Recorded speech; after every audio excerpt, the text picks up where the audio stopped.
In this episode, we tell you news you need to know about the state of your private and federal student loans. Let's get started. Are your student loan payments or loan balances a major obstacle in your financial life? Then tune in and let's escape student loan debt.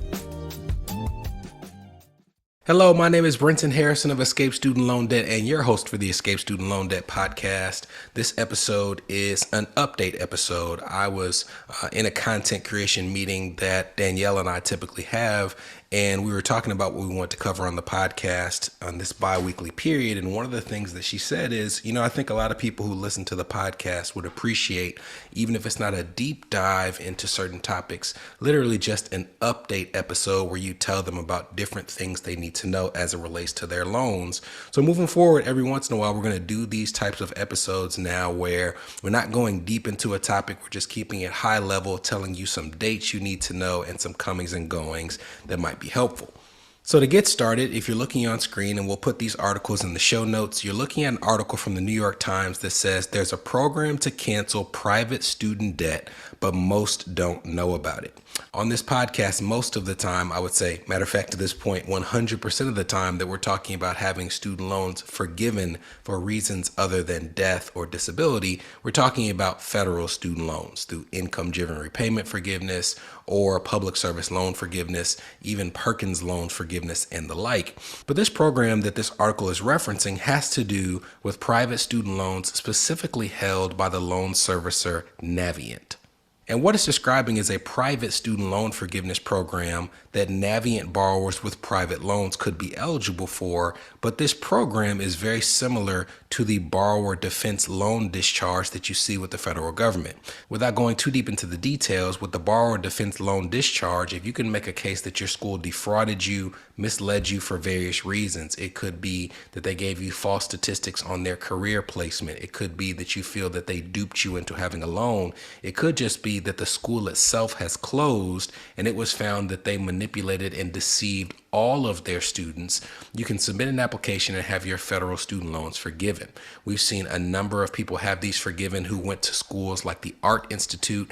As a matter of fact, if you're looking at the article from the New York Times, it tells the story of a woman who had about $40,000 forgiven after she went to the New England Institute of Art. There's also people who went to ITT Tech who have had their loans forgiven on the federal side. Navient has a number of borrowers who were also taking out private student loans to go to these schools that may not have been eligible at a certain time for their students to take out federal student debts. And now they can submit a similar application and have their private student loans forgiven.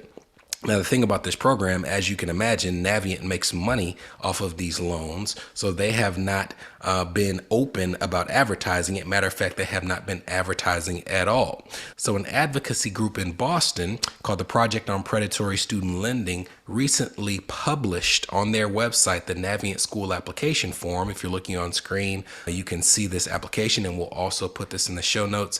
And you can see that it's pretty extensive. Not only does it ask for information about the school that you attended, it asks you to outline all of the instances of misconduct that you feel make the case for you to have your student loans forgiven. Now, the problem with this application is on the positive side, the school that you attended doesn't necessarily have to close in order for you to be eligible. So you could try to make the case that a school that's still in existence defrauded you for some of the reasons that's listed in this application. On the negative side, the decision to actually discharge the debt is a subjective decision that Navient makes. There's no set list of things that makes you eligible. And if your school has not closed, it might be harder to make that case than if you have a private institution that has closed to all borrowers and federal student loans have already been discharged for that school as well. But even if it is more difficult and even if it's subjective, even if you think the odds are low, I would go based on the philosophy I use for most questions that I ask. And that is, if you don't ask, the answer is already no. So if you have Navient private student loans, we will put this application in the show notes and you can consider applying. Next up, we have several student loan updates that we have been hearing about from people in our community, but also we want to let you know how some of these transitions could impact your loans. We've already talked about Navient with their private student loans. Let's stick with them to talk about something that's occurring with their privately backed federal student loans. If you've listened to this podcast in the past, you know that it is possible to have a kind of privately federal loan. And what that essentially means is you have a loan that is backed by the guarantee of the federal government, but it's actually owned and serviced by a private entity. Now, if that's the case, we have encouraged you to consolidate that loan into a direct loan that is both owned and guaranteed by the federal government, because in most cases, these privately owned federal loans are not eligible for some of these temporary forgiveness programs that we've discussed, like the IDR revisions and the public service loan forgiveness. But if you still happen to have a privately owned federal loan through Navient, then your loan servicer will now switch from Navient to MoHELA. Now, this is the continuation of Navient getting out of the student loan servicing process in general, because a couple of years ago they actually took their federally owned federal loans and transitioned those to Maximus, and this transition could take place over the next 2 years. So they're doing it in kind of waves. So even though this is happening, depending on the wave in which you find yourself, it could be a few months before you start to see the activity take place in your account. Sticking with this musical chairs where we kind of bring up the student loan servicer and then shift it around to show you what's happening with people's accounts, you are now looking on screen at an article, or I should say a press release from the Department of Education blog, and it announces an update for MoHELA student loan borrowers. And that update for MoHELA borrowers is that the Department of Education is looking at the high concentration of borrowers who are on certain platforms. So at one point in time, they had a ton of borrowers who were on Fed loan servicing. Now they have a ton of borrowers who at MoHELA, and they're trying to distribute that number of applications more evenly across the servicers.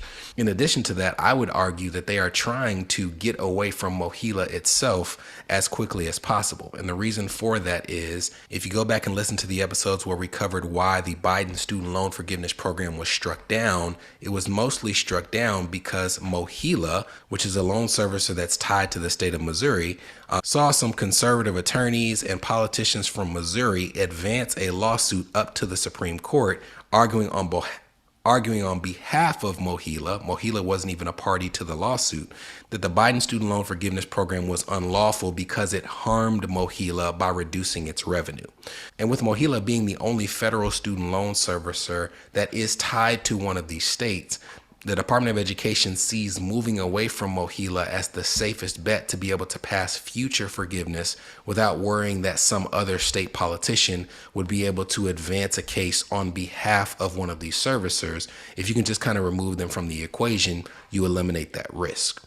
So while some people will stay with MoHELA, there are other borrowers who are now getting letters in the mail that says something to the effect of what you see on screen, which says at the top, notice transferring from MoHELA to Ed Financial. It says, and I quote, the U.S. Department of Education will soon transfer the customer service of your federal student loan account to Ed Financial, another member of the Education Department's federal loan servicer team. Your loans are not being sold. The Education Department will continue to own your loans. However, a different servicer will manage your loans and assist you on the Education Department's behalf. The Education Department is transferring your loan account to Ed Financial as part of an initiative to keep customer service and repayment support balanced across all federal loan servicers. This change in servicer will not impact the existing terms, conditions, interest rate, or available repayment plans of your federal student loans, end quote. So they're saying we're balancing them. So there's no rhyme or reason to the type of account they're transferring. They're just saying we're trying to make sure that we spread this out a little more equally. And as such, we're picking and choosing and moving some of these people from MoHELA to other servicers. But if you thought those are all of the updates related to MoHELA and other loan servicers, you would be mistaken. So after the break, we'll tell you even more developments at this particular service, other things you need to know related to your loans, and we'll bring this thing on home. This is the Escape Student Loan Debt Podcast, a show for established professionals whose student loan payments or loan balances are impacting their marriage, their business, their credit, or their dream of achieving home ownership. We'll be right back. Are you interested in learning the tools and techniques we use to get student loans forgiven, reduced, reorganized, or expedited? Well, great news. We're currently updating our flagship course, Escape Student Loan Debt, to reflect the current changes in the student loan landscape. To stay up to date on the launch of the course and opportunities to sit in on our live recording sessions, head to escapestudentloandebt.com and join our email list now. You're listening to the Escape Student Loan Debt Podcast. Subscribe now at escapestudentloandebt.com. Welcome back. All right, before the break, we talked about people with privately owned federal loans being transferred from Navient to MoHELA. We then talked about people who are already with MoHELA possibly having their loans transferred to another servicer so the education department could more evenly spread out the number of accounts they have at different servicers. But even if you stay with MoHELA, there are still transitions that are happening with your loans in this current service. If you go on the MoHELA website, or you might have received an email from MoHELA entitled, as you see on screen, MoHELA transitioning to a new online account platform. So the first is the website is changing. So instead of going to mohela.com, you will eventually go to mohela.studentaid.gov to log into your loans. Now, even though MoHELA will remain your loan servicer and during the transition you will still have to make loan payments, you will have to establish a new account when that transition finalizes. So even though you still make payments the entire time, when they say that this new portal is live, you will not have a profile. You'll have to go and register for the site just like you did the first time that you signed up. Now, one of the interesting things about this transition that we've kind of seen in practice but wasn't like publicized on the front end is MoHELA is going through this transition. And in addition to having a new portal that you have to sign up for, the way that they administer and service the accounts is actually changing as well. And they're switching to a new system, and it's a system that's currently shared by AidVantage and Ed Financial. And this is actually causing a ton of problems for people in our community because if you think about it, MoHELA, as it stands now, although that's changing, MoHELA has been the servicer in recent years that has been the one that's processed public service loan forgiveness applications. We've also talked about people who have a double consolidation for Parent Plus loans that they're trying to complete. And if those parents are eligible for public service loan forgiveness, the end servicer that they're trying to end up with is MoHELA. So you have these people who are trying to consolidate their loans. They're trying to do the double consolidation loophole. Maybe they already have public service loan forgiveness. And not only is MoHELA moving to a new website, they're taking on an entire new servicing database that they don't currently operate. So people are getting letters saying that even though you are trying to apply with MoHELA and they will be your servicer at the end of this process, during the process itself, the actual mechanics of the transition will be handled by AidVantage. As a matter of fact, if you're looking on screen, you're looking at a comment that was left on one of our YouTube videos that says, I did the consolidation with Ed Financial and AidVantage. I'm now trying to consolidate the two. The loan server that's left for me to consolidate with is MoHELA, but when I choose MoHELA, it says that ultimately they will be my servicer, but AidVantage will do the initial processing. Is this going to mess me up since I already did a consolidation with AidVantage? So the reason this is happening is because AidVantage already has the system in place that MoHELA is transitioning to. And we've also had people who have looked on their credit report during this transition and seen their student loans show up multiple times, right? It's showing up with MoHELA, but it's also showing up with AidVantage during this transition. And it's just been a real mess.